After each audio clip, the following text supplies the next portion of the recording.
اندازہ لگا سکتے ہیں کہ دوسرا درجہ کیا ہو سکتا ہے, تیسرا درجہ کیا ہو سکتا ہے, چوتھا درجہ کیا, جبکہ آخری درجے کا یہ عالم ہے کہ ان ينكح الرجل امه, کہ آپ نے اپنی ماں سے شادی کرے.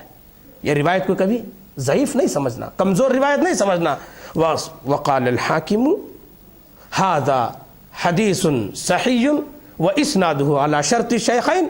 یہ سند پوری بتانے کا مطلب کیا ہے کہ ذہنوں میں بیٹھ جائے کہ یہ صحیح روایت ہے. اللہ اکبر. اللہ کے نبی صلی اللہ علیہ وسلم نے فرمایا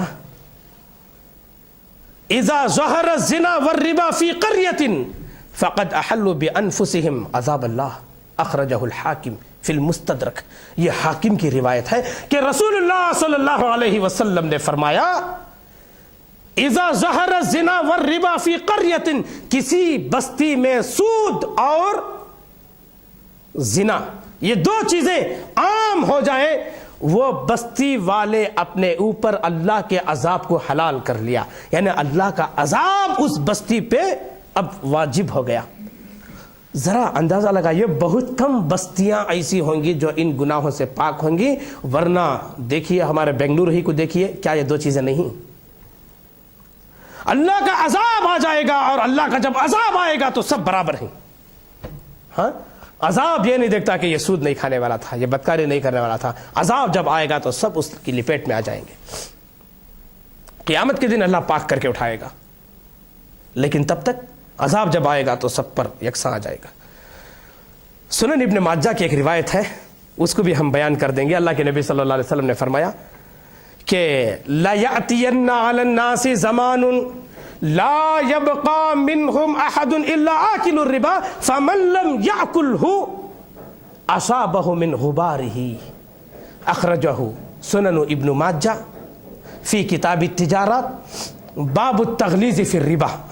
کہ کتاب التجارات کے اندر یہ حدیث مل جائے گی. رسول اللہ صلی اللہ علیہ وسلم نے فرمایا لا یأتین علی الناس زمان, لوگوں پر ایک زمانہ ضرور ضرور ایسا آئے گا, لا یبقى منہم احد الا آکل الربا, مگر یہ کہ ہر آدمی سود کھانے والا ہو جائے گا, ہر آدمی سود کھانے والا ہو جائے گا.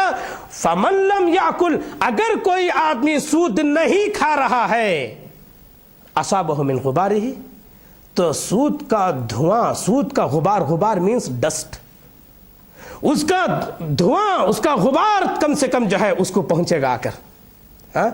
اس کی تفسیر اگر ہم ایسے کریں تو شاید کوئی برائی اس کے اندر نہیں ہوگی یا کوئی گناہ اس میں نہیں ہوگا کہ اگر ہم لوگ سود تو نہیں کھا رہے ہیں, لیکن ہم جو سڑک پہ اپنی گاڑی میں جاتے رہتے ہیں یا سڑک پار کرتے رہتے ہیں, تو کتنی گاڑیاں سود پہ لے کے چل رہی ہیں, سود کی خریدی ہوئی کتنی گاڑیاں چل رہی ہیں, اس کا پولوشن ہماری ناک میں آ رہا ہے, نہیں آ رہا ہے.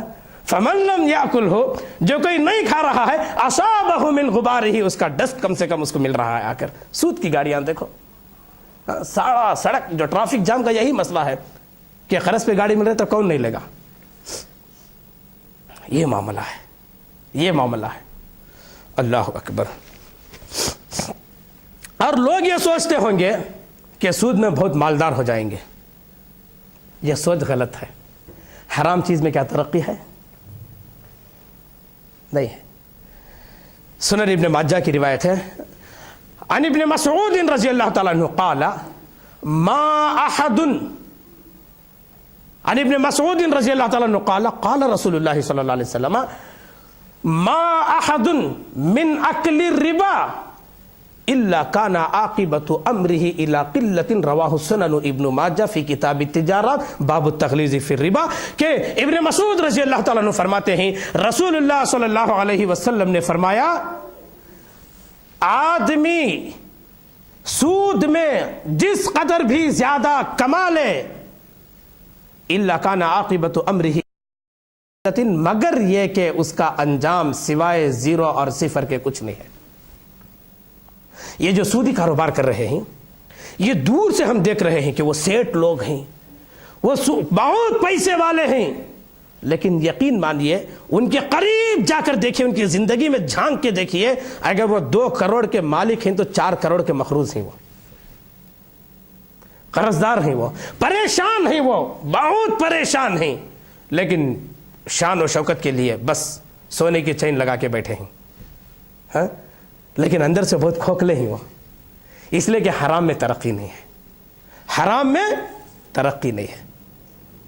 ایک آدمی ایک لاری سے کما رہا ہے, مثال دے رہا ہوں میں, کما رہا ہے, اور وہ کمائی کو دیکھ کے یہ سوچتا ہے کہ ماشاءاللہ بڑی اچھی کمائی ہو رہی ہے, اگر سود پہ ایک اور لاری لے لیں گے تو کمائی دگنی ہو جائے گی, پیسہ ادا کر کے بھی بچیں گا. نتیجہ یہ نکلتا ہے جو اس کی حلال لاری تھی وہ بھی اس میں نکل جائے گی.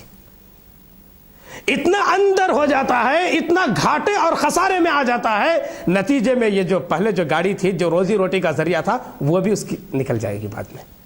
یہ لعنت ہے, یہ کینسر ہے, یہ کھوکھلا, انسان کی زندگی کو کھوکھلی بنانے والا عمل ہے. یہ سود, ربا بہت بڑا جرم ہے, اس سے بچنے کی ضرورت ہے. یہ تو دنیا کی باتیں ہوئی, دنیاوی انجام ہوا. اب آئیے اخروی انجام اس کا کیا ہے. اس کا ایک آخرت کا بھی انجام. یہ دنیا کی سزائیں ہیں جو ہم نے اب تک بیان کیا, آخرت میں سزائیں. پہلی سزا قیامت کے دن جب یہ قبروں سے اٹھیں گے تو ایسے اٹھیں گے جیسے شیطان ان کے اوپر سوار ہو گیا ہے, شیطان نے ان کو چھو کر قبطی بنا دیا ہے ان کو, ایسے یہ اٹھیں گے اپنی قبروں سے. اللہ فرماتا ہے الذین یأکلون الربا لا یقومون الا کما یقوم الذی یتخبطہ الشیطان من المس ذلک بانہم قالوا انما البیع مثل الربا واحل اللہ البیع وحرم الربا. کہ اللہ تعالیٰ فرماتا ہے جو لوگ سود کھاتے ہیں وہ قیامت کے دن ایسے اٹھیں گے جیسے شیطان نے ان کو چھو کر قبطی بنا دیا ہے. آپ دیکھے ہوں گے یا نہیں دیکھے ہیں نہیں معلوم, جس آدمی پہ شیطان سوار ہو جاتا ہے وہ کھڑنے کی طاقت نہیں رکھتا, کھڑا ہے تو گر جائے گا, اس کو بٹھاؤ اٹھا کے لیٹ جائے گا, اس کو بیٹھنے کی سکت اس کے اندر نہیں ہوتی, اگر وہ چیئر پر بھی بیٹھا ہو تو دھڑال سے نیچے گر جائے گا وہ. ہاں, یہ شیطان جس کو چھو لیتا ہے یہ اس کی علامت ہے. ایسے قیامت کے دن اس کو اٹھایا جائے گا, اس لیے کہ دنیا میں بھی شیطان اس کو چھو کے رکھا تھا. ہاں, سودی, یہ شیطان اس کو بنایا تھا, سودی نظام میں شیطان اس کو داخل کیا تھا. تو قیامت کے دن بھی جو ہے شیطان اس کو چھوے گا اور جو ہے وہ ایسے ہی کھڑے ہونے کی کوشش کرے گا, گویا شیطان اس کو چھوا ہے. کیوں؟ انما البیع مثل الربا, اس لیے کہ دنیا میں ان سے کہا جاتا ہے اس سے بچو, تو یہ بولتے تھے ارے یہ تو تجارت جیسا ہے, انما البیع مثل الربا, کہ یہ سود جو ہے تجارت ہی کی طرح ہے. یہاں اللہ نے الٹ کے بیان کیا ہے اس کی اہمیت کو بتانے کے لیے, انما البیع مثل الربا, کہ اصل ترجمہ یہ ہے اس کا کہ تجارت و سود جیسی ہی ہے. اصل میں معنی یہ ہے کہ سود تجارت جیسا ہی ہے, یہ بولتے تھے, جبکہ جو ہے یہ دونوں الگ الگ چیزیں ہیں. وَأَحَلَّ اللَّهُ الْبَيْعَ وَحَرَّمَ الرِّبَا, جبکہ اصل بات یہ ہے اللہ نے تجارت کو حلال کیا ہے اور سود کو حرام کیا ہے. یہ پہلی سزا ہے ان کی. دوسری سزا قیامت کے دن ان کی یہ ہے, ایک نہر ہے, خون کی نہر ہے, کوئی دودھ اور شہد کی نہیں, صاف و شفاف پانی کی نہیں, خون کی نہر. خون کی نہر کی بدبو کا کیا کہنا. درمیان میں اس سود خور کو ایسے کھڑا کیا جائے گا, نہر کے کنارے پر, یہ کنارہ ہے نہر کا, یہاں پر ایک فرشتہ ہوگا, اور یہ آدمی نہر کے کنارے سے آنے کی کوشش کرے گا تو یہاں یہ پتھر لے کے اس کے منہ کو مارے گا. منہ کو جب مارے گا تو پھر یہ اپنی اصلی جگہ پہ جا کے کھڑ جائے گا. اسے یہ جب بھی آنے کی کوشش کرے گا یہ پتھر لے کر مارے گا. یہ سزا نمبر 2. اس کی دلیل بھی سن لیں گے. روایت اس طرح ہے, عن سمرۃ بن جندب رضی اللہ تعالیٰ عنہ قال قال النبی صلی اللہ علیہ وسلم رأیت اللیلۃ رجلین اتیانی فاخرجانی الی ارض مقدسۃ فانطلقنا حتی اتینا علی نہر من دم فیہ رجل قائم وعلی وسط النہر رجل بین یدیہ حجارۃ فاقبل الرجل الذی فی النہر فاذا اراد ان یخرج رمى الرجل بحجر من الحجارۃ فی فیہ فردہ حیث کان فجعل كلما جاء ليخرج رمى فيه بحجر فيرجع كما كان